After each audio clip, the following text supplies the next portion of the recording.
Hi friends, ಎಲ್ಲರೂ ಹೇಗಿದ್ದೀರಾ? ಎಲ್ಲರೂ ಚೆನ್ನಾಗಿದ್ದೀರಾ ಅಂತ ಅನ್ಕೊತೀನಿ. ಇವತ್ತಿನ ನಮ್ಮ ಹೊಸ ಡೇಗೆ ಸ್ವಾಗತ.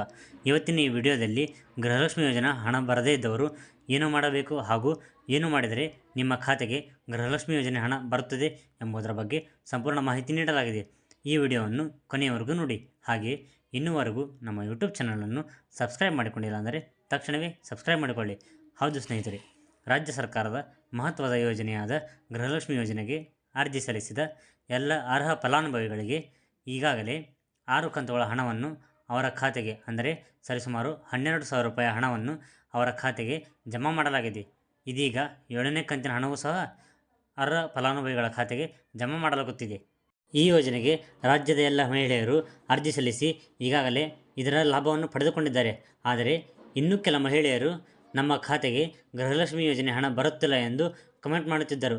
ಅಂಥವರು ಏನು ಮಾಡಬೇಕೆಂದರೆ, ನಿಮ್ಮ ದಾಖಲೆಗಳಲ್ಲಿ ಏನಾದರೂ ತಪ್ಪು ಅಥವಾ ಬದಲಾವಣೆ ಇದ್ದರೆ ಅದನ್ನು ತಕ್ಷಣವೇ ಸರಿಪಡಿಸಿಕೊಳ್ಳಿ. ಉದಾಹರಣೆಗೆ, ನಿಮ್ಮ KYC ಹಾಗೂ ಆಧಾರ್ ಕಾರ್ಡ್ಗೆ ಪ್ಯಾನ್ ಕಾರ್ಡ್ ಲಿಂಕ್ ಆಗದೇ ಇರುವುದು, ಹಾಗೂ ಬ್ಯಾಂಕ್ ಖಾತೆಗೆ ಆಧಾರ್ ಕಾರ್ಡನ್ನು ಲಿಂಕ್ ಮಾಡಿಸಿಕೊಳ್ಳುವುದು, ಹಾಗೂ ಆಧಾರ್ ಕಾರ್ಡ್ಗೆ ಸೆಟ್ಟಿಂಗ್ ಮಾಡಿಸುವುದು, ಹಾಗೂ ಪ್ರಸ್ತುತ ಚಾಲ್ತಿಯಲ್ಲಿರುವ ಖಾತೆಯಲ್ಲಿ ಏನಾದರೂ ಸಮಸ್ಯೆ ಇದ್ದರೆ ಅದನ್ನು ತಕ್ಷಣವೇ ಸರಿಪಡಿಸಿಕೊಳ್ಳಿ.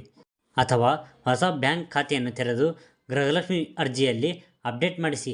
ಈ ಗೃಹಲಕ್ಷ್ಮಿ ಯೋಜನೆಗೆ ಅರ್ಜಿ ಸಲ್ಲಿಸಿದ ಫಲಾನುಭವಿಗಳು ಈ ಯೋಜನೆಯ ಲಾಭವನ್ನು ಪಡೆಯಬೇಕಾದರೆ ಈ KYCಯನ್ನು ಕಡ್ಡಾಯವಾಗಿ ಮಾಡಿಸಲೇಬೇಕು.